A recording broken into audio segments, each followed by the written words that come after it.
ಸ್ನೇಹಿತರೆ, ಇವತ್ತು ನಮ್ಮ ಕೈಲಿ ಸ್ಮಾರ್ಟ್ ವಾಚ್ಗಳಿದೆ. ನಮಗೆ ಹೇಗೆ ಬೇಕೋ ಹಾಗೆ ದಿನಕ್ಕೆ 10 ಡಿಸೈನ್ನ ನಾವು ಬದಲಾಯಿಸ್ಬೋದು. ಆದರೆ ಒಂದು ಕಾಲ ಇತ್ತು.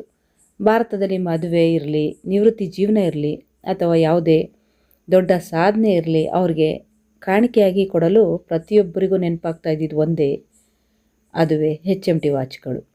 ಹೌದು, ಭಾರತದ ಟೈಮ್ ಕೀಪರ್ ಎಂದೇ ಕರೆಯಲ್ಪಡುತ್ತಿದ್ದ HMT ಗಡಿಯಾರಗಳು ಕೇವಲ ಸಮಯವನ್ನು ಮಾತ್ರ ತೋರಿಸ್ತಾ ಇರಲಿಲ್ಲ, ಬದಲಿಗೆ ಭಾರತದ ಭಾವನೆಗಳನ್ನು ಕೂಡ ಪ್ರದರ್ಶಿಸ್ತಿದ್ವು. ಇವತ್ತಿನ ನಮ್ಮ ಶೋಧ ಸಂಚಿಕೆಯಲ್ಲಿ ಭಾರತೀಯರ ಕೈಯಲ್ಲಿದ್ದ ಈ ಹೆಮ್ಮೆಯ ಬ್ರ್ಯಾಂಡು ಬೆಳೆದು ಬಂದ ರೋಚಕ ಇತಿಹಾಸ ಮತ್ತು ಅದು ಮರೆಯಾದ ಕಥೆಯನ್ನು ತಿಳಿಯೋಣ ಬನ್ನಿ.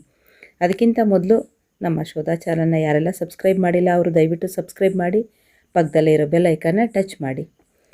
ಭಾರತದ ಮೊದಲ ಪ್ರಧಾನಿ ಜವಾಹರ್ಲಾಲ್ ನೆಹರು ಅವರು ಅವರ ಹಳೆಯ ವಿಡಿಯೋ ಅಥವಾ ಫೋಟೋಗಳು ಬೆಂಗಳೂರಿನ HMT ಫ್ಯಾಕ್ಟರಿಯ ಹಳೆಯ ಫೋಟೋಗಳು ಆಗುವುದು 1961ರಲ್ಲಿ. ಆಗಸ್ಟ್ ಸ್ವಾತಂತ್ರ್ಯ ಸಿಕ್ಕು ಭಾರತ ತನ್ನ ಕಾಲಿನ ಮೇಲೆ ತಾನು ನಿಲ್ಲಲು ಹೆಣಗಾಡ್ತಾ ಇತ್ತು. ಭಾರತದ ಮೊದಲ ಪ್ರಧಾನಿ ಜವಾಹರ್ಲಾಲ್ ನೆಹರು ಅವರಿಗೆ ಭಾರತದಲ್ಲಿ ಅತ್ಯಾಧುನಿಕ ಯಂತ್ರಗಳು ಮತ್ತು ಗಡಿಯಾರಗಳನ್ನು ತಯಾರಿಸಬೇಕೆಂಬ ದೊಡ್ಡ ಕನಸಿತ್ತು. ಈ ಕನಸಿನ ಭಾಗವಾಗಿ 1953ರಲ್ಲಿ ಆರಂಭವಾಗಿದ್ದ ಹಿಂದೂಸ್ತಾನ್ ಮಿಷನ್ ಟೂಲ್ಸ್ ಅಂದರೆ HMT ಸಂಸ್ಥೆ 1961ರಲ್ಲಿ ಜಪಾನ್ ದೇಶದ ಪ್ರಸಿದ್ಧ ಸಿಟಿಸನ್ ವಾಚ್ ಕಂಪನಿ ಜೊತೆ ಕೈ ಜೋಡಿಸಿತ್ತು.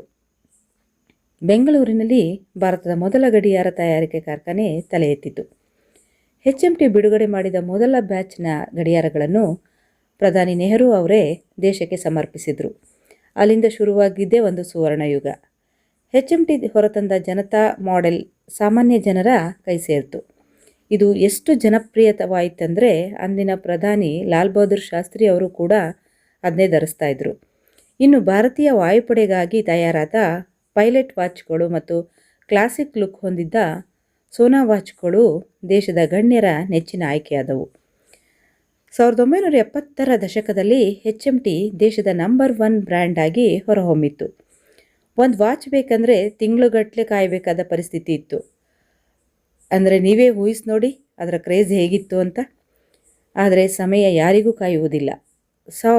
1980ರ ದಶಕದ ಕೊನೆಯಲ್ಲಿ ಜಗತ್ತಿನಾದ್ಯಂತ ಕ್ವಾರ್ಟ್ಸ್ ಕ್ರಾಂತಿ ಆರಂಭವಾಯಿತು. ಅಂದರೆ ಬ್ಯಾಟ್ರಿ ಚಾಲಿತ ಡಿಜಿಟಲ್ ಮತ್ತು ಅನಲಾಗ್ ವಾಚ್ಗಳು ಮಾರುಕಟ್ಟೆಗೆ ಬರೋಕ್ಕೆ ಶುರುವಾದವು. ಅಲ್ಲಿವರೆಗೆ ಕೀಲಿ ಕೊಡುವ ಅಂದರೆ ಮಿಷಿನಲ್ಲಿ ವಾಚ್ಗಳನ್ನು ನಂಬಿದ HMT ಈ ಬದಲಾವಣೆಗೆ ತಕ್ಕಂತೆ ಬೇಗನೆ ಅಪ್ಡೇಟ್ ಆಗಲಿಲ್ಲ. ಇದೇ ಸಮಯದಲ್ಲಿ ಮಾರುಕಟ್ಟೆಗೆ ಪ್ರವೇಶಿಸಿದ ಟಾಟಾ ಸಮೂಹದ ಟೈಟಾನ್ ಕಂಪನಿ ಆಕರ್ಷಕ ಡಿಸೈನ್ ಮತ್ತು ಬ್ಯಾಟ್ರಿ ವಾಚ್ಗಳ ಮೂಲಕ ಯುವ ಪೀಳಿಗೆಯನ್ನು ಸೆಳೆಯಿತು. ಸರ್ಕಾರಿ ಸ್ವಾಮ್ಯದ HMT ನಿಧಾನವಾಗಿ ನಷ್ಟದ ಹಾದಿ ಹಿಡಿಯಿತು. ಕೊನೆಗೂ 2016ರಲ್ಲಿ ಭಾರತ ಸರ್ಕಾರ HMT ವಾಚ್ಗಳ ಉತ್ಪಾದನೆಯನ್ನು ಅಧಿಕೃತವಾಗಿ ನಿಲ್ಲಿಸಿತು. ಒಂದು ಯುಗ ಅಂತ್ಯವಾಯಿತು ಎಂದು ಎಲ್ಲರೂ ಭಾವಿಸಿದರು. ಆದರೆ ಕತೆ ಅಲ್ಲಿಗೆ ಮುಗಿಲಿಲ್ಲ.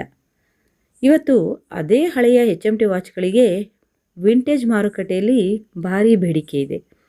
ವಾಚ್ ಪ್ರಿಯರು ಅಂದರೆ ವಾಚ್ ಕಲೆಕ್ಟ್ ಮಾಡುವವರು ಸಾವಿರಾರು ರೂಪಾಯಿ ಕೊಟ್ಟು ಈ ಹಳೆಯ ಗಡಿಯಾರಗಳನ್ನು ಇಂದಿಗೂ ಸಂಗ್ರಹಿಸುತ್ತಿದ್ದಾರೆ. ಯಾಕಂದರೆ HMT ಕೇವಲ ವಾಚ್ ಅಲ್ಲ, ಅದು ಪ್ರತಿಯೊಬ್ಬ ಭಾರತೀಯನ ಹೆಮ್ಮೆಯ ಇತಿಹಾಸ. ಸ್ನೇಹಿತರೆ, ನಿಮ್ಮ ಮನೆಯಲ್ಲಿ ಅಥವಾ ನಿಮ್ಮ ತಂದೆ ತಾತನ ಹತ್ರ ಇಂದಿಗೂ HMT ವಾಚ್ ಇದೆಯಾ? ಇದ್ದರೆ ಕಮೆಂಟ್ ಬಾಕ್ಸಲ್ಲಿ ಕಮೆಂಟ್ ಮಾಡಿ ತಿಳಿಸಿ.